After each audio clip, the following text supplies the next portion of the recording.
What's happening? What's happening? It's your boy Buddy Rowe, the big truck trap star. Taking a break today from truck trapping and slab sliding. Had to put my truck in the shop, man. But I'm coming to y'all today, man, to talk to y'all about a little boxing. And I want to say that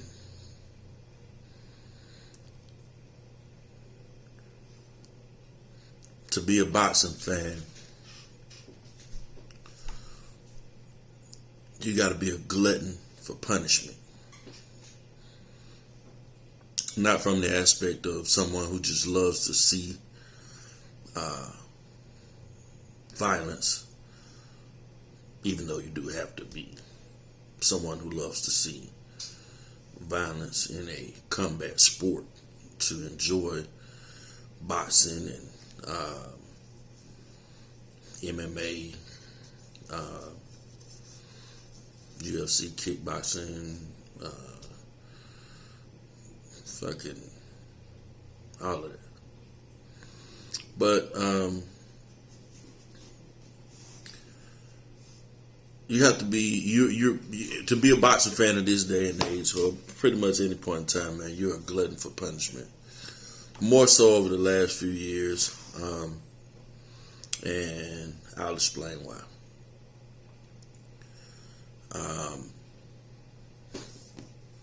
Hold on.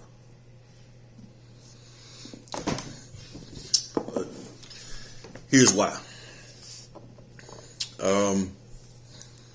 Boxing rarely ever gives you the fights that you want to see. And we get on all these different platforms on a day-to-day basis and discuss hypothetical situations and hypothetical fights and opportunities for fighters to prove their greatness. But what has happened to boxing is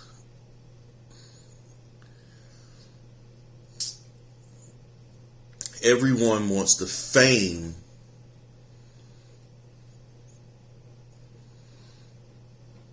of being a boxing star without actually earning the glory of being a true champion.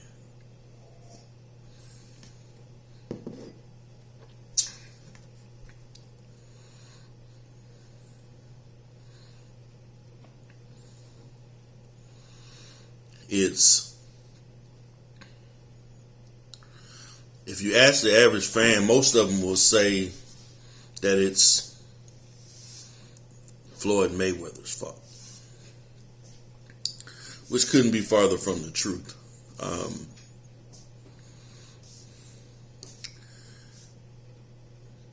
Some would say he's moving Gervonta Davis in that manner, and that would be an accurate assessment. But it wouldn't say that it's his fault. Boxing has been set up so long to build the name and reputations of fighters on low-level competition or outmatched or overmatched competition to create the illusion of great skill sets and great fighters.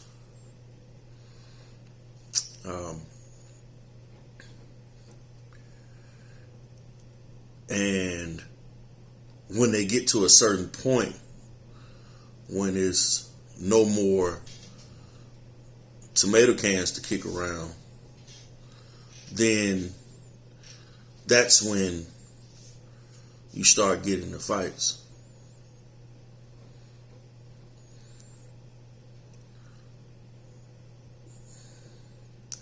The problem with that is these guys don't fight often enough for that to be a viable practice to grow the sport. See, it would make sense to do that if you had guys fighting 4 times a year. You could match guys and put them in semi tough fights twice a year, with them fighting tough competition twice a year. But everyone wants the fame of being a superstar boxer without actually earning the glory of doing so.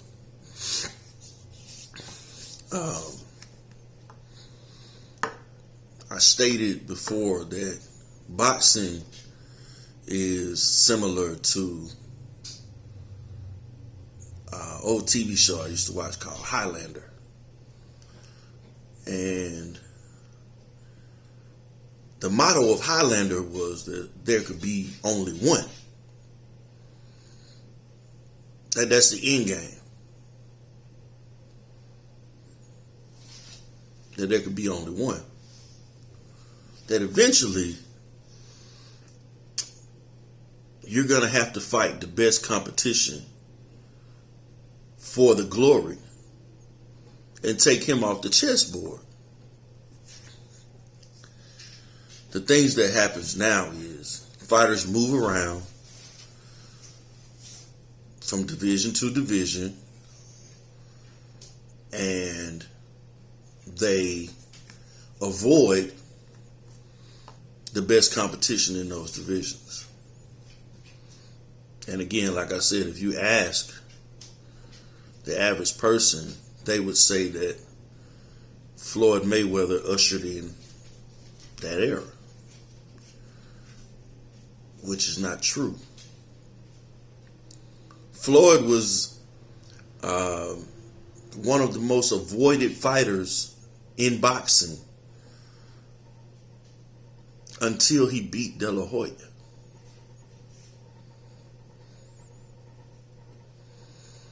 Up until that point,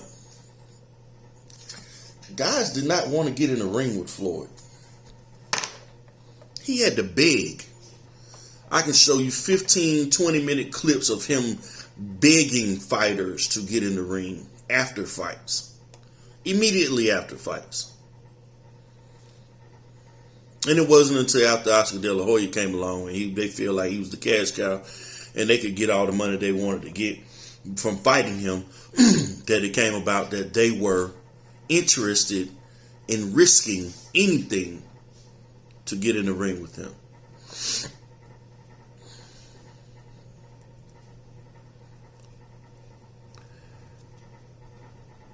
The problem with today's fighter is that they don't go through the pretty boy stage.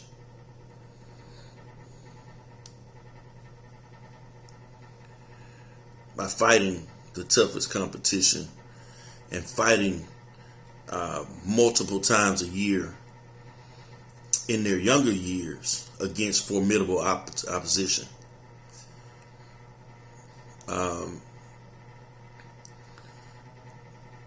If you look at Julio Cesar Chavez Sr. and you watch how he amassed this, I think it was like 89-0 record, and you go back and look at the competition that he fought,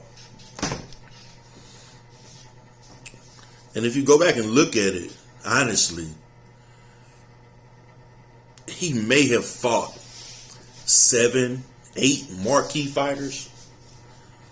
Everybody else was just journeymen and cab drivers. So that whole 89-0 was just all smoke and mirrors. There was something they did to build his name and build his reputation.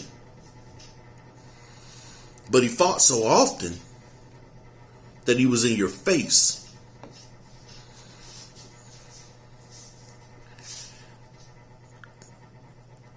You don't see that now. Even when they putting these guys in there with horrible competition. The fights get pushed out so far. The fighters need so much more time to prepare for fights. So much more time to recover from fights. And as a boxing fan, that's hurtful to the sport.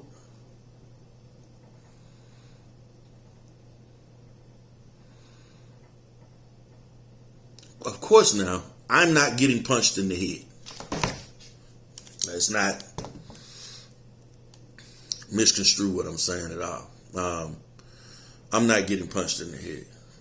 I'm just paying to watch you get punched in the head because that's the job that you chose. So, the fighters want the fame. They want the money and the fame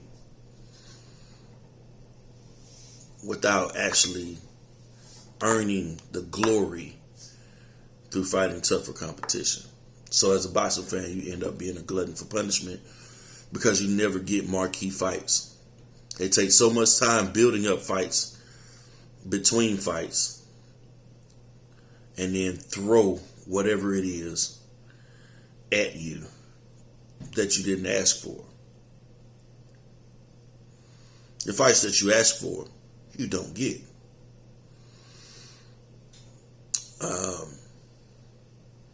And the excuse now is that boxing is a business. Okay, cool. So now as a fan, I have to make a business decision on my own. Are you worth paying to see?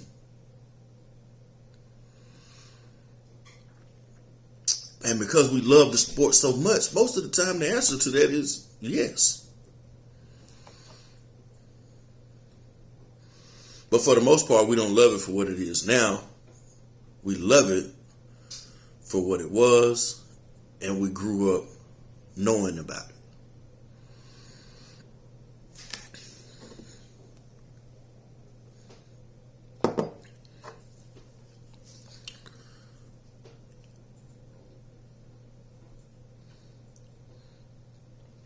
If you study boxing, you'll find time and time again where there was guys who prolonged fights for years and years and years. Sugar Ray Leonard retired for like 3 years before he fought Marvin Hagler.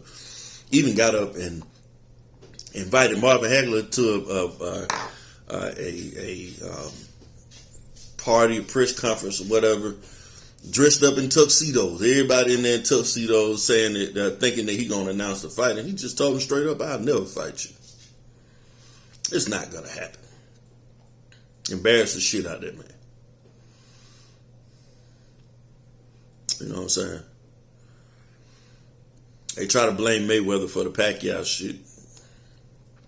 Can't do it, bro. If I go to my job and they say, "Hey, we need you to go take a drug test," and I refuse, I just lost my contract. My contract is terminated.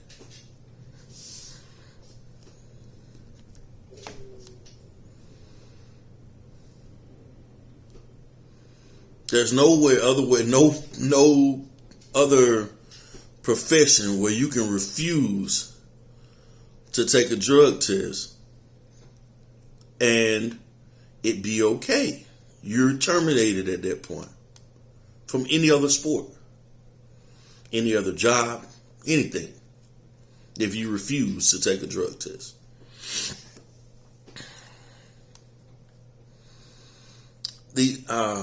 So we can't blame that on Mayweather. You can't blame that on Mayweather. You don't have to like him, because as a man, I don't know if I really like him at this point in time. I don't necessarily like what he stands for as a man on certain issues, so I can't align myself with him as a black man on certain things, but I won't let that take away from the truth about his career. But this wasn't just about him. And this just wasn't just about him, but it's just being honest about the situation. And what's happening now is, because the Pacquiao fight made so much money and generated so much buzz over that particular time, everybody's trying to recreate this blueprint. The same Marvin Hagler blueprint. The same Lennox Lewis Mike Tyson blueprint. The same Evander Holyfield Mike Tyson blueprint. They're trying to duplicate that. The time in between. The problem is that those fighters had many fights in between that to keep their name alive and to keep the sport alive. All the while Floyd was waiting for Pacquiao, he was fighting marquee fights. Marquee matchups.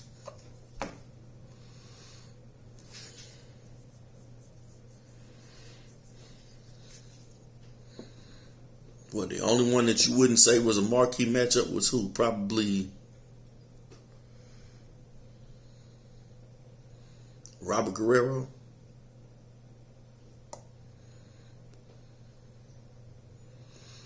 And he had just came off Fighter of the Year with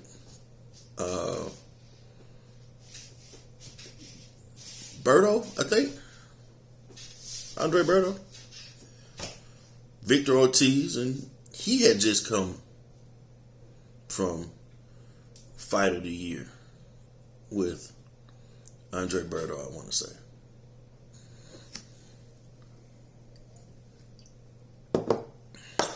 But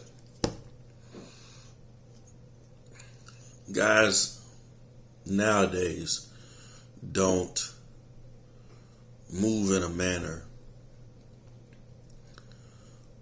that says, I'm the guy.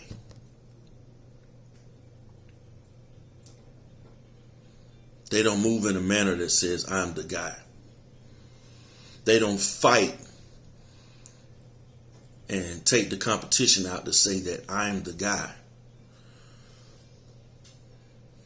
Most of the fighting they do is about maneuvering around difficult fights. There are very few fighters out there right now who are putting themselves in position to fight the toughest fights possible. Very few.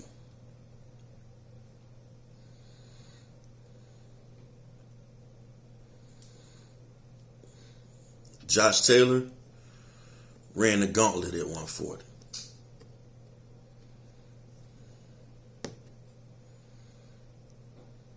Tougher competition, he wanted them all. Devin Haney wants the tougher competition. Nobody wants to fight him. And as much as I don't like Teofimo Lopez, he did beat Nakatani, he did beat Richard Comey, and he did beat Vasily Lomachenko. But even he doesn't move like somebody who wants to be the guy.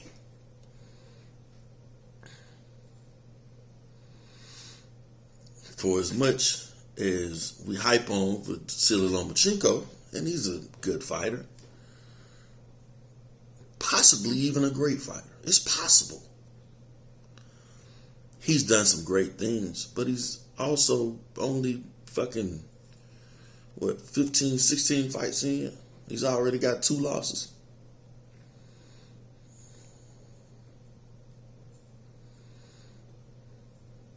Mike Garcia lost one time to a guy weight class up above him.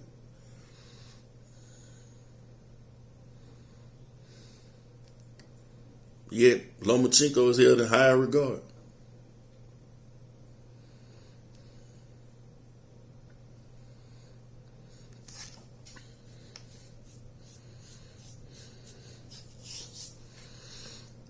Deontay Wilder goes out and tries to fight the best competition at all times. The guys don't want to get in a ring with that guy. They don't want that. Anthony Joshua been ducking. Tyson Fury ducking right now. Got contract signed, still ducking.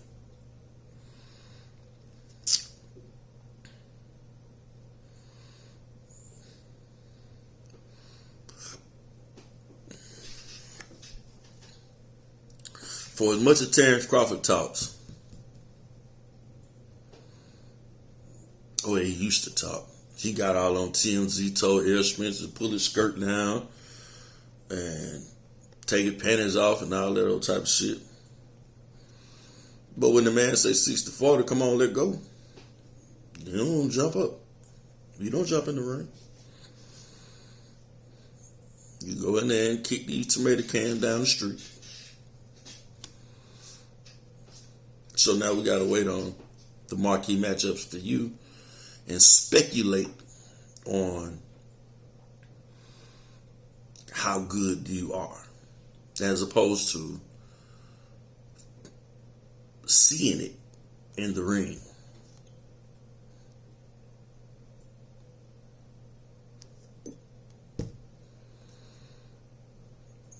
We got to make hypothetical matchups for you in an era where you have great competition for you to actually fight.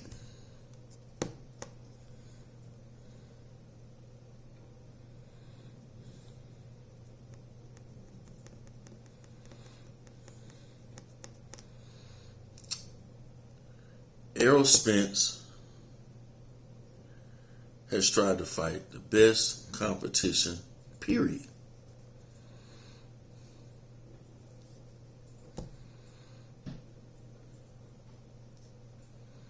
Boots Ennis is trying to fight the best competition, period.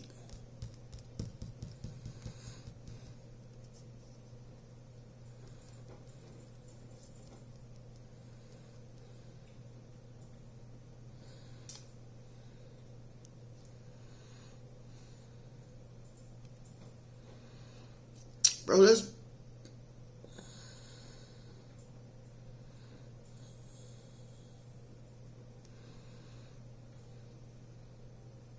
that's really about it. Really.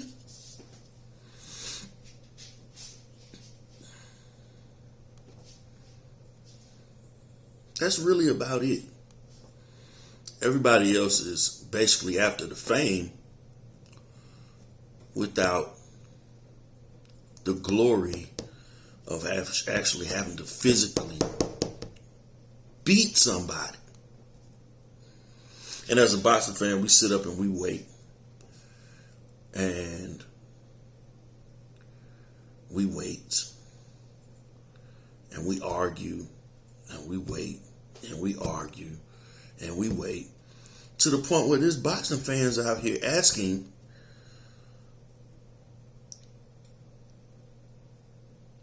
what has a fighter done to deserve a fight with another fighter? What? I can see the fighter saying that. There's absolutely no reason for a fucking fan to be saying that.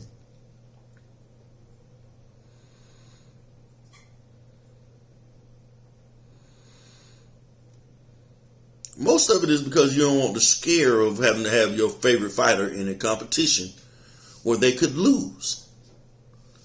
I'm completely the opposite. I got into boxing so I could see the top guys against the top guys.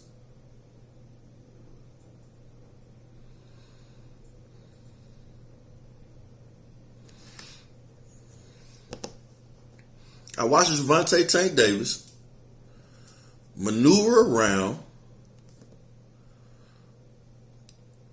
126, 130. Did he? 130, 135, and now 140.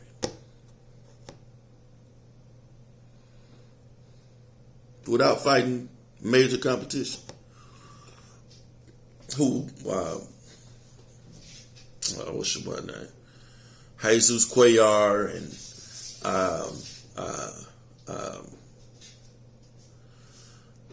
what's the other dude?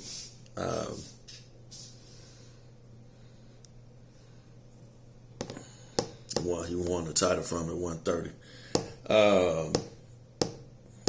I can't remember his fucking name right now. Caught him with the right hook in the corner. After he had already knocked him down with the left. Him. Ended up fighting Lomachenko and giving Lomachenko a hard fight. But that guy. And Mario Barrios. Bro, come on.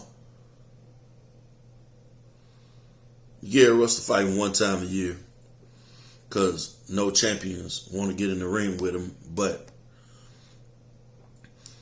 he ain't making himself a marquee name and not making himself a commodity or making himself valuable to the other side by only fighting once a year, so your name doesn't ring bells to the average boxing fan, to the public. The hardcore boxing fans are going to know who you are because we love boxing just that much. But to be a fan favorite boxer, to be the boxer who is going to command the attention of the people, you have to be in front of the people. You have to be out there.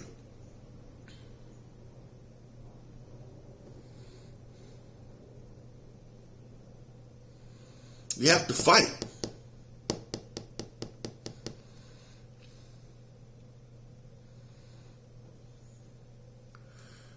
And nobody's fighting. And that is the reason why I say, to be a boxing fan, you must be a glutton for punishment. Because you're not getting what you want.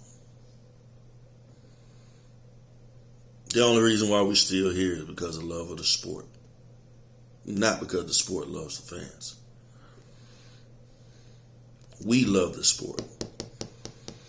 Sport doesn't give a fuck about us as fans.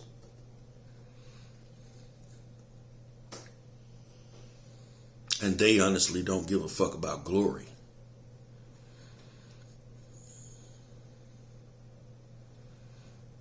Which is fine. Just stop blowing smoke up our ass.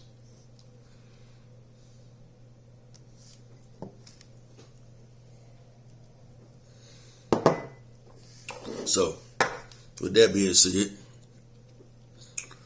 this your boy Buddy Roll, the Big Truck Trap Star, signing off.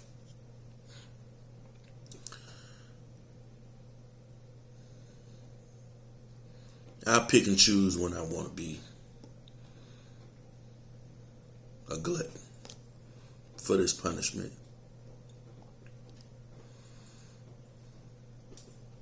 Y'all stay up.